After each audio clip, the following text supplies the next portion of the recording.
in terms of front of goal, he's best in the world.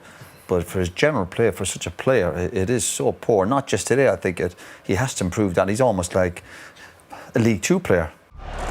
Haaland, will he score? You bet he will! What a goal! What a goal! Erling Haaland! On it goes to Alvarez, near the penalty spot. Haaland hits the back of the net! Can you believe it? Of course you can believe it! It's Erling Haaland again! But this is an incredible finish. Let's play a game. Who's better, Erling Haaland or Sergio Aguero? Write your answer in the comments. I'm going to assume you picked Aguero over Haaland, even though Erling Haaland has a much better goal record in league and continental football. This makes me wonder, why do so many not rate him among the top 3 best players in the world? Has he become underrated? Roy Keane called him a League Two player. Dominating statement. Why is it that a striker who broke the Premier League goal-scoring record in his first season is seen as an average footballer? Why is the player who a few years back was seen as Mbappe's competitor for the Ballon d'Or suddenly not rated as highly anymore? You see, Haaland doesn't play like the post-2010s striker. Let me explain. Many argue that the game of football has changed, and that new tactics and styles are being created so that teams can be ahead of the rest. This is somewhat false. In all honesty, previous styles which went out of favor have come back into fashion. Yet what is for sure is that the game is evolving. Coaches try new things, to be innovative, and to give their team a new edge and dynamic. Players too attempt to adjust to the modern game to be ahead. However, for all the varying styles and tactics employed in the game, the outcome of football is the same for everyone. To win, you will need to score more than the other side. This means the scoring of goals is very much an essential act in football. It is therefore surprising and puzzling that the man who is supposed to be the scorer of goals, the striker, appears to be a dying breed in the modern game. The examples I'll use to highlight these cases are Mario Gomez for Bayern Munich and Fernando Torres for Chelsea back in 2012. In both cases, these players are famed for their ability to score goals. No wonder, therefore, that they have totaled over 100 million euros in transfer fees combined. Quite staggering and a clear indication of their value. And yet, they were being criticized by their fans and the media for being nothing but a waste of a player on the pitch. For many people, the idea that a prolific goal scorer can be deemed worthless for their side appears ludicrous. How can Jupp Heynckes believe that Mario Gomez offers nothing to the Bayern side when it has been his goals which have helped them reach the Champions League final in 2012? He even scored in the semi-finals versus Real Madrid in 2012. Yet Jupp Heynckes believed that he needed a new center forward. In came Mario Mandzukic. Perhaps Mario Gomez's situation can be seen through what was happening with Torres at Chelsea. Fernando Torres arrived at Chelsea on the back of an impressive time at Anfield with Liverpool. 65 goals in 102 games for the Reds made Torres one of Europe's most prolific strikers. It was his performances at Liverpool which made Roman Abramovich spend 50 million on him to take him to Chelsea. However, Torres's time at Chelsea was not a pleasant viewing. In fact, it was quite painful. It was clear that Torres's arrival was going to cause an issue with Chelsea's striker Didier Drogba. The Spaniard clearly struggled to adapt and compete with Drogba in the side, and a measly 11 goals in his first 2 years at Chelsea indicated that his time at Stamford Bridge has not been enjoyable. With Drogba's departure, many believed Torres would find his form, but his performances were still poor, lacking in desire, confidence, and skill. The case of Torres therefore shows that if this type of center forward is not scoring, he is doing very little else. This is what many have put down to Mario Gomez's absence. Without goals, he gives the team very little, and for a team like Bayern, they cannot afford to have a luxury player like this. The Torres and Drogba situation allow for a near-perfect comparison between two different types of center forward. For me, Drogba has been one of the best forwards in English football history. His strength, power, and ability with the ball have made him at times unplayable. Added to this, his ability to score in the biggest of games, notably cup finals, and Drogba's presence on the pitch, has been a blessing for Chelsea's owner and fans. I remember a game between Liverpool and Chelsea when Torres was at Liverpool. They made the comparison between the two and showed at that time both had 12 goals each. Yet, when comparing assists, Drogba had 12 to Torres none. For me, this showed how valuable a Drogba-style player was for a team. Simply, he gave more to the team and was thus more important. Chelsea's success with him in the side would show this. In my opinion, Didier Drogba is the perfect center forward. He scores goals with his feet and head, he sets up goals, holds the ball up, and defends for the team. He is certainly no luxury player. In fact, he is very much an essential player for his side. Teams today are seeking players similar to Drogba. They want players who offer more than just goals. This change started to show in the early 2010s, previous poachers of the like, of Michael Owen, Ruud van Nistelrooy, and Andy Cole. Players who were prolific for their team and brought success to their side are no longer seen as essential for top sides. It appears the poacher is becoming a dying breed. Zlatan Ibrahimovic is a player with the ability of a modern striker, but the mentality of a poacher. Jose Mourinho saw in Zlatan a player who in his career was not helping the team, but hindering it. His self-obsession and selfish style enabled Inter to defeat many in Serie A, yet was their undoing in Europe. He made a shrewd decision in allowing Zlatan to leave and having Eto'o come in his place. Barcelona's then sporting director, Andoni Zubizarreta, made an interesting comment on Zlatan's time at the Camp Nou. Touching on the individual and team duties of a striker, Zlatan was rated as extraordinary in the first department, but lacking severely in the second. Zubizarreta felt that to excel in a team where teammates work for each other, a striker had to use both the dimensions, more so the latter.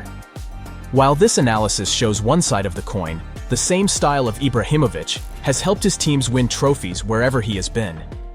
Yet it was the purchase of Diego Milito from Genoa who was key for Mourinho. Like Benny McCarthy at Porto and then Drogba at Chelsea, Mourinho wanted and needed a center forward who worked for the team. They needed to score, yet they also needed to bring others into the team. Milito was the foil for Eto'o, Sneijder and Pandev when Inter would counterattack. He played for the team and enabled Inter to defend in numbers while having a target man up top to play to. It proved successful as Inter picked up an unprecedented treble that season. Without a doubt, the influential style of a Drogba-type player can be seen in players like Ollie Watkins, Harry Kane, and Luis Suarez. These players have become the modern center forwards. And goal scorers, of course, yet they bring players into the game. They play a major role in helping the team in building attacks and bringing other players into the game. They are not just looking for goals, playing little or no part in the build-up or game until a chance to score becomes available. No, these modern center forwards mix goals with helping the team and allowing others to score. While the big target man has become a necessity for many of Europe's top sides, there has been the desire for many sides to have a deep-lying forward too. Unlike the poacher, these forwards eagerly get involved in the action and wish to play a part in the build-up. English football was introduced to a real gem of this type of player when Arsene Wenger moved to Arsenal. When Thierry Henry came into the English Premier League, few could have really known the impact he would have on English football. Along with his manager Arsene Wenger, Dennis Bergkamp, and many of the French national team, Arsenal's style would transform the English Premier League. Technical excellence mixed with strength and intensity would epitomize Arsenal, and as the club rose to become a major force in England, Henry's development would epitomize this rise. As complete forwards like Ronaldo Romario and George Weah were dominating the 90s, Thierry Henry would show what English football had been missing. The Frenchman showed us where modern football was going. A converted winger into a center forward was what Henry was, and his ability to move into wide and deep positions to receive the ball was revolutionary in a very rigid and fixed English league. He found space, and with his pace and dribbling ability, Henry terrorized defenses and put Arsenal at the top of English football. Henry would be voted second 2 years in a row in the prestigious FIFA World Player of the Year awards in 2003 and 2004. he scored 174 goals during his time at Arsenal. Not bad for a converted winger. Since Henry, there have been many top players who have become world-class forwards after starting in wide areas. As the 2000s gave birth to the inside forward, more of these types of players emerged, and there is no doubt who has been the most complete and prolific of these players. Both Cristiano Ronaldo and Lionel Messi were wingers, yet both were regarded as inverted forwards who would come inside from wide positions onto their favorite foot. It would give them the ability to attack centrally with the almost single-mindedness to score goals. Their evolution into inside forwards has changed how football is currently seen. The modern forward is not just the classic number 9 who waits for the chance to poach his goal. The Inzaghi style of center forward and the Owens are in decline. They are becoming extinct. The modern game needs modern forwards who are more than just a poacher. The modern game requires functionality and versatility to a player's game. In players like Messi and Ronaldo, there is a universality to their style of play. They are wingers, number 9s and 10s. They are playmakers and goal scorers in one. It is why these two players are arguably the best two players the world of football has seen. Comparisons of these two to Pelé and Maradona are justified. Earlier, I said how football has not thrown up any real radical changes. Instead, the game goes in cycles, and in Messi and Ronaldo, we see the modern Maradona and Pelé. Look at the evolution of players like Wayne Rooney and Robin van Persie at Man United. These two players were seen as playing the 9.5 role, possessing the ability to play as a playmaker and goal scorer. Their ability to interchange, to be fluid and flexible, has given them the ability to play at the top level. Their world-class ability comes from being able to do more than one job. The same can be said of a striker like Karim Benzema, who became a much more rounded forward at the Bernabeu. In an ever-changing game involving evolution and adaptation, these strikers have become much more than that. They are now complete forwards. In the past decade, we have seen the changing and ultimate decline of the poacher, the classic number 9. There is no doubt that goals are essential to the team, yet, in the modern game, coaches have sought more from their forwards than just the ability to score goals. The modern forward comes in different shapes and sizes. We see players like Aguero, Falcao, Neymar, and Kylian Mbappe. Small in frame yet quick and skillful, they move deep to receive the ball, seek to dribble, and create goals, as well as be prolific goal scorers. We also have the Drogba types, those players like Kane, Benzema, and Lukaku, who offer their side the physicality and strength to hold up the ball, to bring others into play. Managers from Jose Mourinho to Jupp Heynckes see the value in these types of players as they offer their side so much more than just goals. In the cases of Mario Gomez and Fernando Torres, one can see why their style of playing the game has become obsolete. They are simply one-dimensional. They are too inflexible. Although goals are important, coaches require all their players to work for the team. For these poachers, the answer is simple: evolve or become extinct. As Darwin said, it is the one most adaptable to change, which survives. The modern game has evolved from the poacher and now very much needs players with the ability to be flexible and varied in their approach to playing the game. What does this mean for Erling Haaland? Will he continue to be underrated? Erling Haaland has pace that most strikers could only dream of, so he will always have a place in the modern game. Also, he can take heart from seeing how a player like Miroslav Klose had evolved his game to stay at the top of the game. Never has universality been so important to football.